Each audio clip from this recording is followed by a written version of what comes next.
Le cocher, bien que tout jeune, était le premier cocher des Verdurins, le seul qui fut vraiment cocher en titre. Il leur faisait faire, dans le jour, toute leur promenade, car il connaissait tous les chemins, et le soir, allait chercher et reconduire ensuite les fidèles. Il était accompagné d'extras, qui choisissaient, en cas de nécessité. C'était un excellent garçon, sobre et adroit, mais avec une de ces figures mélancoliques où le regard, trop fixe, signifie qu'on se fait pour un rien de la bile, même des idées noires. Mais il était en ce moment fort heureux, car il avait réussi à placer son frère, autre excellente patte d'homme, chez les Verdurins. Nous traversâmes d'abord Beauville. Des mamelons herbus y descendaient jusqu'à la mer, en ample pâtis auquel la saturation de l'humidité et du sel donnait une épaisseur, un moelleux, une vivacité de ton extrême. Les îlots et les découpures de Rivebelle, beaucoup plus rapprochés ici qu'à Balbec, donnaient à cette partie de la mer l'aspect nouveau pour moi d'un plan en relief. Nous passâmes devant de petits chalets, loués presque tous par des peintres. Nous prîmes un sentier où des vaches en liberté, aussi effrayées que nos chevaux, nous barrèrent 10 minutes le passage et nous nous engageâmes dans la route de la Corniche. « Mais, par les dieux immortels, demanda tout à coup Brichot, revenons à ce pauvre de chambre. Croyez-vous que Madame Verdurin sache ? Lui a-t-on dit. Madame Verdurin, comme presque tous les gens du monde, justement parce qu'elle avait besoin de la société des autres, ne pensait plus un seul jour à eux, après qu'étant mort, il ne pouvait plus venir au mercredi, ni au samedi, ni dîner en robe de chambre.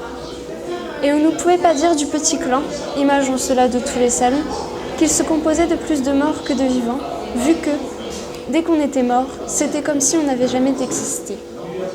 Mais pour éviter l'ennui d'avoir à parler des défunts, voire de suspendre les dîners, chose impossible à la patronne à cause d'un deuil, M. Verdurin feignait que la mort des fidèles affecta tellement sa femme que dans l'intérêt de sa santé, il ne fallait pas t'en parler.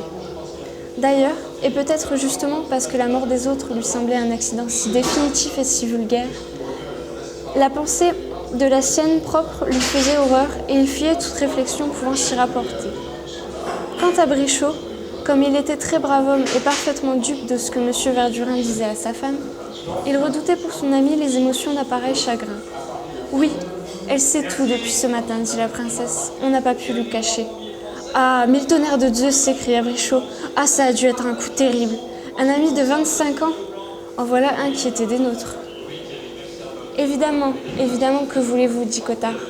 Ce sont des circonstances toujours pénibles. Mais Madame Verdurin est une femme forte. C'est une cérébrale encore plus qu'une émotive. » « Je ne suis pas tout à fait de l'avis du docteur, dit la princesse, à qui décidément son parler rapide, son accent murmuré, donnait l'air à la fois boudeur et mutin. Madame Verdurin, sous une apparence froide, cache des trésors de sensibilité. Monsieur Verdurin m'a dit qu'il avait eu beaucoup de peine à l'empêcher d'aller à Paris pour la cérémonie. Il a été obligé de lui faire croire que tout se ferait à la campagne. Ah diable, elle voulait aller à Paris. Mais je sais bien que c'est une femme de cœur, peut-être de trop de cœur même. Pauvre de chambre. Comme le disait Madame Verdurin, il n'y a pas de mots.